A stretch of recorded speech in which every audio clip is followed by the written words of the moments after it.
अस्सलाम वालेकुम स्टूडेंट्स। आज का जो हमारा टॉपिक है वो है स्फेरिकल मिरर। स्फेयर क्या होता है? Spherical mirror basically hollow sphere का पार्ट होते हैं। होलो स्फेयर क्या होता है?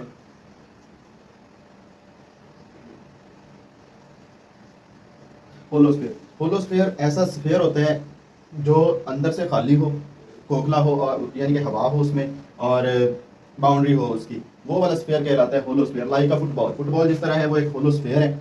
और फुटबॉल का अगर अंदर से वो खाली होता है और बाहर उसकी बाउंड्री होती है, अगर उसका हम कुछ हिस्सा ऐसे काट लें फुटबॉल का, तो ये वाला जो हिस्सा है ये आपके पास बन जाएगा स्फेरिकल मिरर, यानी कि प्लेट सी बन जाएगी। तो वो वाला आपके पास बन जाएगा स्फेरिकल मिरर। अब स्फेरिकल मिरर जो है, यानी कि इसकी डेफिनेशन क्या होगी स्फेरिकल मिरर की?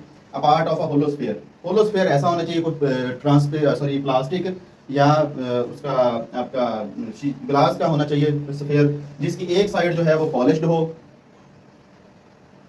एक साइड ग्लास की पॉलिश्ड हो और दूसरी साइड उसकी रिफ्लेक्टिंग हो। ऐसा जो मिरर होगा वो आपका स्फेरिकल मिरर मिरर होगा। अब इसकी टाइप्स हैं, टाइप्स इसकी टू हैं। वन टाइप को कहते हैं कनकेव मिरर और दूसरी टाइप को बोलते हैं कन्वेक्स मिरर।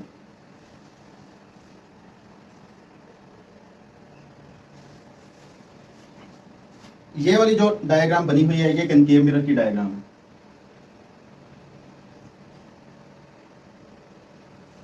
कनकेव मिरर की जो अंदर वाली गहरी सरफेस होती है ये रिफ्लेक्टिंग होती है, लाइट इसके साथ टकराने के बाद एक पॉइंट पे जाके इकट्ठी होती है।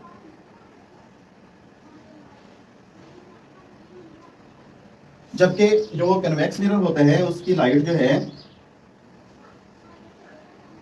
वो अंदर से पॉलिश्ड होती है सरफेस, और बाहर से उसकी सरफेस जो होती है वो रिफ्लेक्टिंग होती है। लाइट जब आती है और इस सरफेस के साथ टकराती है, टकराने के बाद ये डिफरेंट डायरेक्शंस में फैल जाती है। अगर इस लाइट को हम इकट्ठा करें तो एक जगह पे, यानी कि इसको वर्चुअल लाइंस के जरिए इकट्ठा करें तो एक जगह पे इकट्ठी होती हुई मालूम होती है। जो कनकेव मिरर है ये ऐसा स्फेरिकल मिरर है जिसकी इनर रिफ्लेक्टिंग सरफेस जो है वो रिफ्लेक्ट करती है, अंदरूनी सतह इसकी रिफ्लेक्ट करती है। जबकि जो कन्वेक्स मिरर है इसकी बाहर वाली सरफेस जो है वो रिफ्लेक्ट करती है।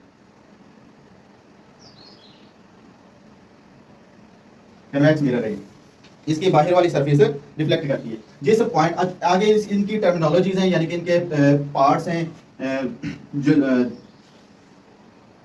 जैसा कि ये जहाँ पे सारी की सारी लाइट आके इकट्ठी हुई है जिस पॉइंट पे, इसको बोलते हैं प्रिंसिपल फोकस।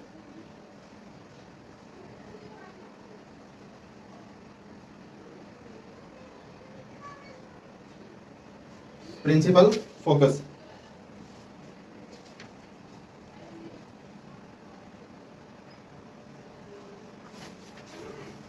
पहली टर्मिनोलॉजी है इसकी, principal focus.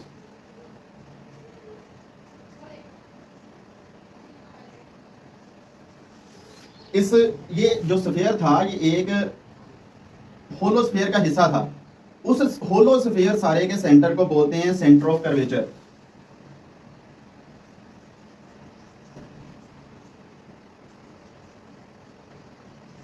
Centre of curvature. तो थोड़ा फोकस इसका पीछे कर लेते हैं, सेंटर ऑफ कर्वेचर वाली जगह पे फोकस हमने कर दिया इसका। ये फोकस है और ये इसका सेंटर ऑफ कर्वेचर है। सेंटर ऑफ कर्वेचर को शो करते हैं सी से, सेंटर ऑफ कर्वेचर को सी से शो करते हैं। जबकि तीसरी पॉइंट है इसका, इसके इस एंड से लेके इस एंड तक का फासला,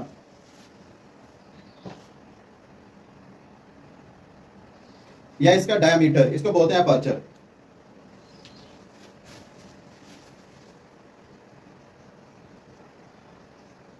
इसको बोलते हैं अपर्चर, यानी कि यहां से लेके यहां तक इसका जो डायामीटर बनता है उसको बोलते हैं अपर्चर। उसके बाद इस जो मिरर होगा इसके सेंटर को बोलते हैं पोल। इसके सेंटर को बोलते हैं पोल। और इस पॉइंट से लेके, इस पॉइंट सी से लेके पोल तक का जो फासला है, the distance between centre of curvature to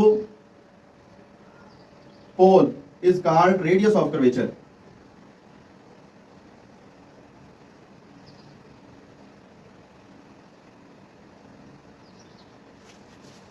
Radius of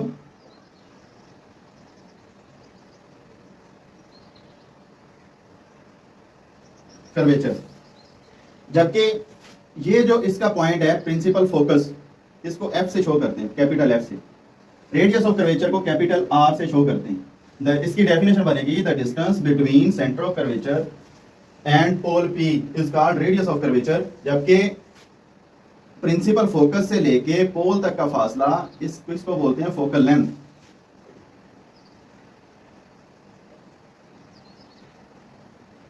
इसको बोलते हैं focal length. The distance between principal focus and pole P of the mirror is called focal length. Focal length को शो करते हैं एफ के साथ, स्मॉल एफ के साथ। और ये जो स्मॉल एफ है इज इक्वल टू होता है रेडियस ऑफ कर्वेचर ओवर 2, यानी कि हमेशा रेडियस ऑफ कर्वेचर के हाफ पे होता है फोकल लेंथ। जबकि इस सी को पी, इस एफ को और इस पी को मिलाने वाली एक सीधी लाइन है, सीधी लाइन इनको मिलाती है, जो इस लाइन को बोलते हैं प्रिंसिपल एक्सिस।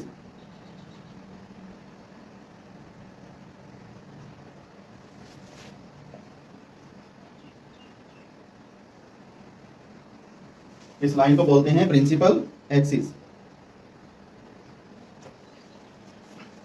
जो आपका कनकेव मिरर होता है, कनकेव मिरर का जो इसका फोकल पॉइंट होता है या प्रिंसिपल फोकस होता है, या ये जो रेज इसके साथ टकराती हैं, टकराने के बाद जहां पे इकट्ठी होती हैं वो मिरर के बिल्कुल सामने होता है। जबकि ये इसका फ्रंट है, कनकेव कन्वेक्स का फ्रंट है, और ये वाला बैक है, ये इसका फ्रंट है। अब जब रेज यहां से आती हैं, इसकी सरफेस के साथ टकराती हैं, टकराने के बाद ये स्कैटर्ड हो जाती हैं, फैल जाती हैं, तो इसका जो प्रिंसिपल फोकस होता है वो इसके बिहाइंड होता है। ये पीछे जाके इकट्ठी होती हुई मालूम होती है रेज, तो इनका फोकस